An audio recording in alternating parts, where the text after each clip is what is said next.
Did you mute your phone? Yes, I did. Thankfully. Yeah. Just, one of those quick checks before we actually get into this. Right? And... Hi!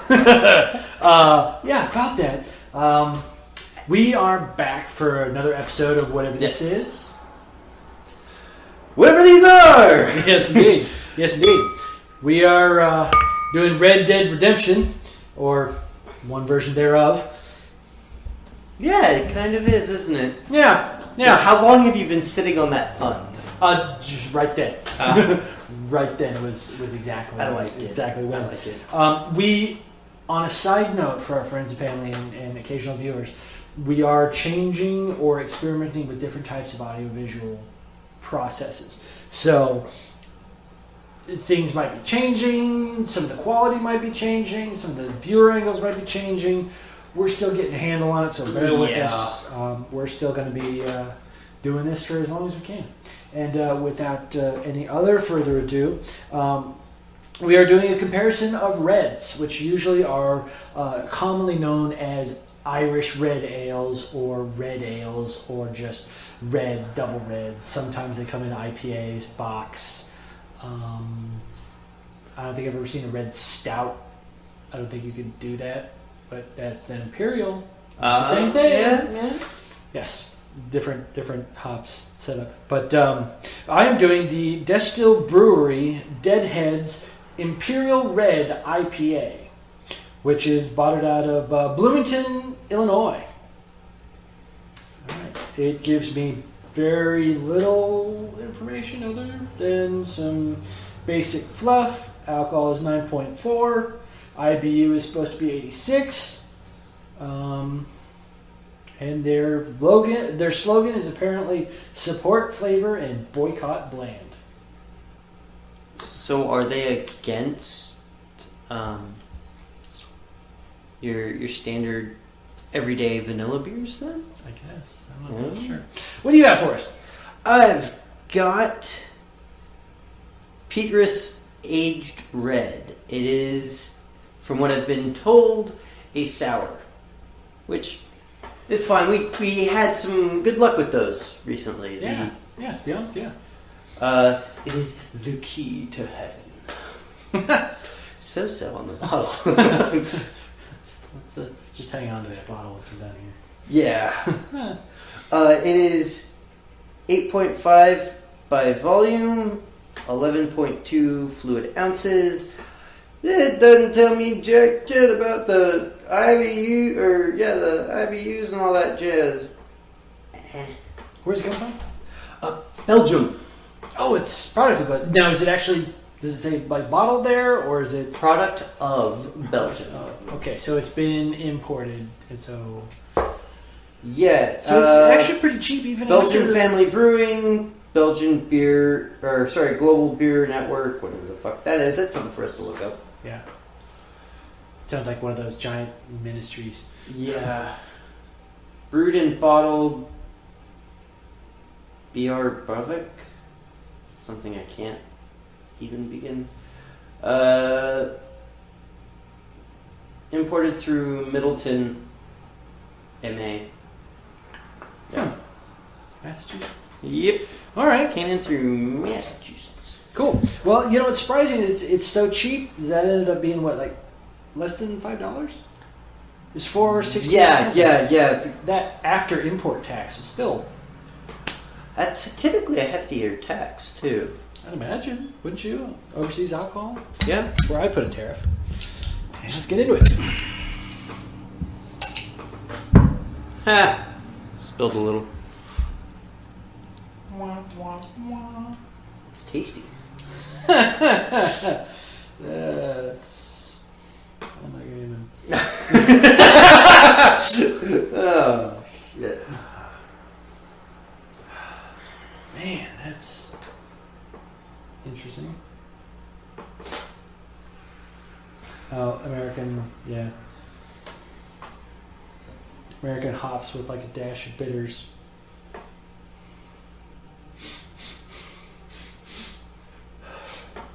So I'm sure you guys have noticed that we've been doing a little more sniffing of our beers, and I don't think we've ever explained the reason why.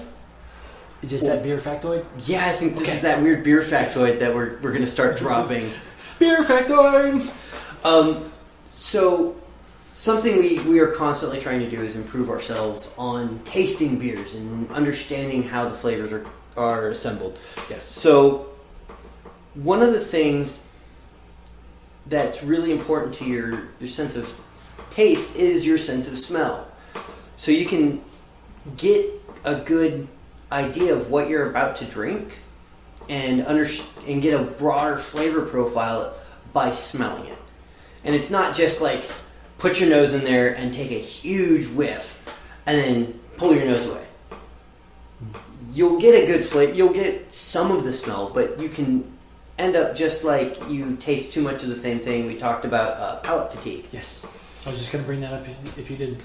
Yeah, you can get palate fatigue, and just like palate fatigue, you can overload your nose on a scent. I hate to go to the most grotesque thing I can think of on that example, but like a bad smelling fart. Well, you and I were stationed in Korea, and actually beforehand, when I was in Korea for a year before that, one of the running routes that we would go to was actually where the barracks that I lived at for the previous year, which was right next to the septic clearing and stabilization plant. Yeah. So you had these huge vats, and they smelled horrible, and that's what you walked out of the barracks and smelled every morning before you went out to PT. But honestly, after like the first month, you stopped really noticing it because you get... Essentially, in this case, what you could kind of call a palate fatigue. Yeah. Your mind just starts to block out that smell because it smelt it so much, it just goes, okay, that smell's there. Yeah. It's like cooking food in your kitchen, and you walk out of your kitchen, you walk out of your house, you have to go get something real quick, you come back, you've already had the meal's gone and cleared, and you can still smell it. Yeah. That's what that does. So you'll notice that we'll kind of take a beer and we'll bring it close to our nose real quick and pull it away. And what we're trying to do is trying to pick up all the different smells. Now, the deep inhale smell is one of the techniques that we do. But you'll notice us do the different, like a drive-by sniffing. I know I've done this one on camera. I don't know if it made it past the edits, but it's like... I don't know if this is going to make it past the edits. Yeah. But it might. Yeah. So it's just different techniques to try and make sure we get all of the flavor profiles that we can. Yes. Yep. All right. I think it's about time we take that drink. And how is it out of the bottle? That's a great face. Oh, that's like getting mugged on my lawn. That is strong. That is strong. That is opinionated. Whew. That is amazing. Holy crap. The Imperial Red IPA had a super strong, like almost, not even almost, but a burning caramel like front that had like this wave of bitters. And then as soon as I stopped making a face and like breathed actually back out, there was all of these fruit notes that came back out after I had swallowed. Interesting. Yeah, give that a shot. Sorry, See, we normally do it a little bit more measured, but this was really cool. Also, what we need the water for, because I took a sip of mine. So sorry. Do you want some water? No, it's fine. Do you want a horse?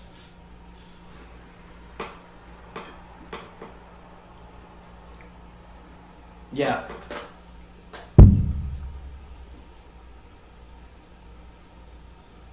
Yeah. That was pretty cool. It is really that red strong punch right on the front end. Yeah. That all those bitters with that hint of burnt caramel, like you said, almost more away from the burnt caramel. I would say that crust on the creme brulee. Oh yeah, caramelized sugar. Yeah, just the burnt sugars. That's what I got with that harsh, bitter, And then I just held it for a second and then let it out, and there was some delicious... Yeah, I'm still tasting like a strawberry or some other type of spring fruit of some type. Yeah. No, we're noticing also in the stores a whole lot of fruits and things that are coming about. Let's get into that a little bit after, and let's get these actually into a glass. Glasses. Yes, because I don't know if any of y'all have actually met us, but we will ramble for quite some time. We are successful ramblers and not so storytellers, so it's kind of it's kind of in our nature to sort of gravitate towards the story. Yes. Most, if not no red I've ever found has been like bottle aged or bottle finished. Bonus. Really? Oh yeah. Oh, son of a bitch! Yeah, actually, it says aged ale on there. I wonder if look right there on the bottle. No, I can see it from here. I can see the sediment. Yeah, that's some nice. And you know what I actually think that is? I think that's actually the peach skins, because this has a really, really strong peach flavor to it. Really? Huh. Like, really strong peach flavor. I should have let you have a sip of that one before I poured it. Oh. That's fine. Yeah, you can smell the peach on this. Just so much so.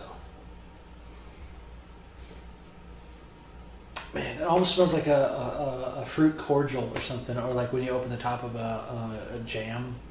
Yeah. It's... From the sip I had out of the bottle and the little splash I got on my hand. Right. This is so far a good one. I'm impressed. Yeah. This still has a little bit of the fruit that's detectable by the nose, but it's got the hops, that crispness to the yeah. scent. And you're going to get that though with reds typically. Is a heavy hops, I've noticed.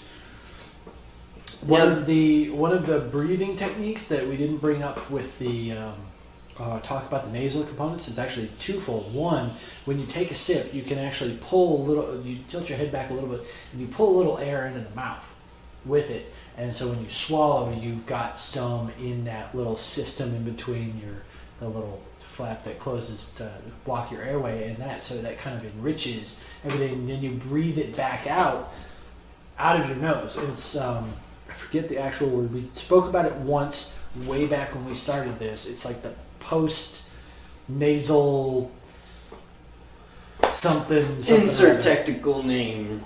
Yeah. Here we're beer snobs. We're not actually knowledgeable about any of it. But it's essentially you're just pushing the air that was in your mouth back out through your nose, so you're hitting all of those nerves again, and it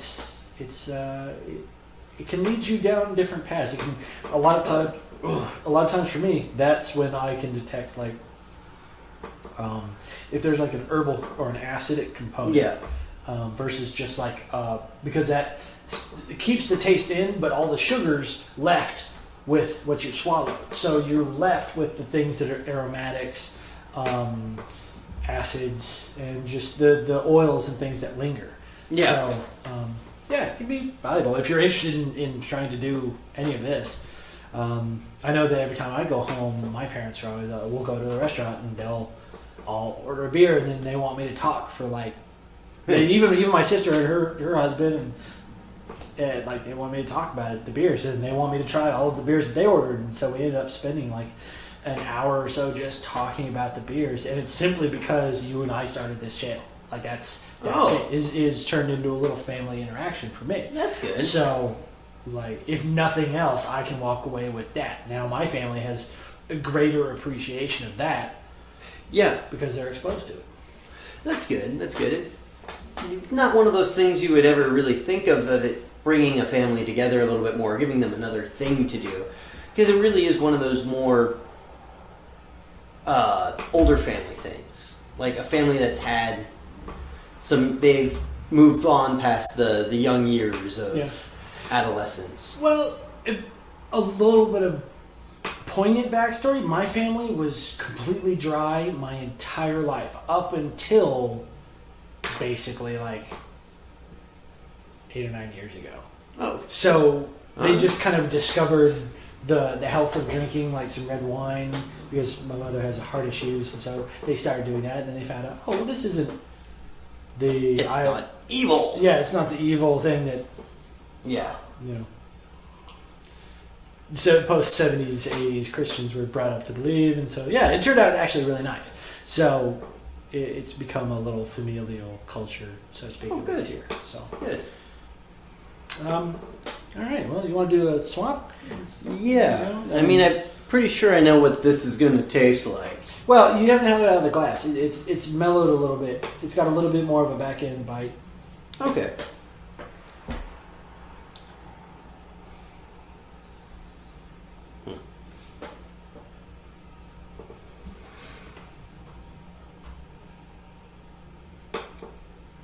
If I didn't know any better, I would say that this really belonged on the fruit comparison. Yeah. Yeah. Definitely drank that at the wrong time, huh? Yeah. I'm wondering if this aged red ale actually is like, because in Belgium, if it's a different definition of what we would term an Irish red. Could be. Because technically, actually, neither one of these are really the traditional Irish reds. No, neither one are. I mean, I think yours is more of a red than mine. Yeah, this by is any standards. Yeah, this is. Whew. It's great. It's great. It's really good. Oh yeah.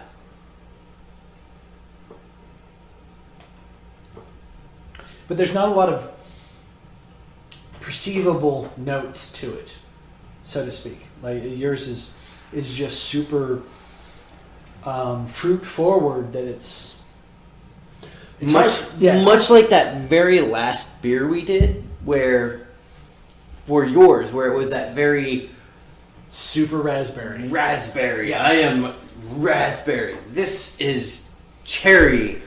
Good cherries. Yes, a whole lot better than your last cherries. That Stumpton cherry tart was great, but it was a beer with cherries added onto it, much like a Blue Moon has an orange peel added onto it. It just has that hint of cherry at the swallow. This is, it's super great cherry. It's like what a cherry soda should be if you could drink it. It's not like super sweet, but it's sweet enough to let you know that it's there. It's got the nice carbonation. It's rich. It's got depth. And it's 8.5. Or whatever it's 8.5. So, it's always got that nice little hey. Yeah. So, it's going to be a minute before I go.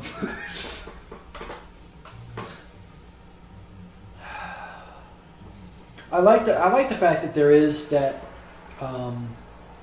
sweet component to it, but you can really get all of those hops and the malts out of it at the same time. Yeah.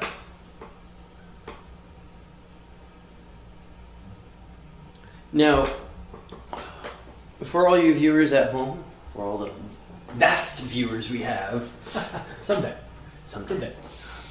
If you guys do want to see us try any particular styles of beer or see us do any particular comparisons between two beers, please tell us. Sure. And we'll let you know if we can or can't find them. And if we can't find them, we'll come up with some way of getting them. We'll figure something out. We're fairly resourceful. We're highly trained. We have skills. Not in any of these things, but we have skills. Nothing but resourceful. Yes. So, also let us know what you think about, even in private messages, what you think about the changes in the audio-visual quality. What you think about it. Do you like the things? There's going to be a lot more sort of action shots because my beautiful, beautiful girlfriend, she got me this action cam that we're working with right now that is a really expensive action cam, and it's great. It has so many of these freaking features. It's amazing, but it's also, as you're seeing right now, it's got a fisheye lens. So it's it's creating a lot of static in our first shoot as we're trying to learn how to adjust with this. Like our monitor to see what's going on in the view we didn't have before in our previous one, but now we can see it. We have a little one right beneath the camera, but it's like super tiny, so we don't know yet the quality of it. All of this also might be cut out because it turns out to be okay and I don't need to say anything. So,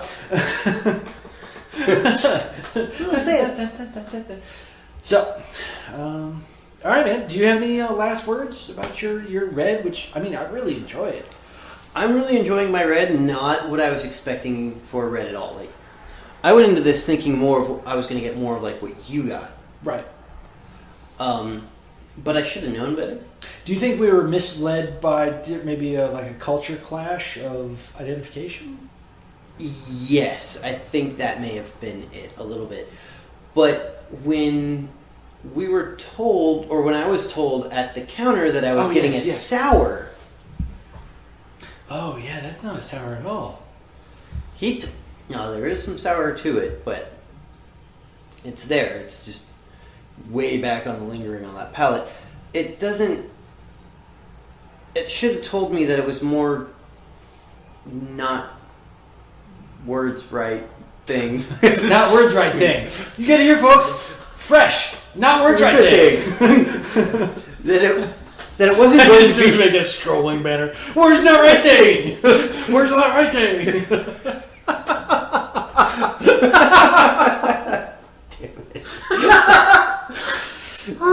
Fuck. All right. And how would you like to do your interview? I'm gonna roll for it. Nat 1. Where's the right thing? Right across the face. This wasn't what I was going to expect. Like, I should have known when I was told that it was a sour and not, or that he had used the descriptor of sour. So I should have known. I should have picked up on those key words a little bit. My mistake. It's whatever. We learn. Yeah. All right. In as so far as the Red Dead Redemption, I'm gonna have to put my vote towards this red. I think this red is has more redness than that redness has redness. I think your redness is redder. Okay. Yeah, I believe the redness is redder. So, yeah. Yeah. I think that about does it for us for the night, guys. All right. Well, thank you for putting up with us and watching our videos, and to all friends and family, cheers.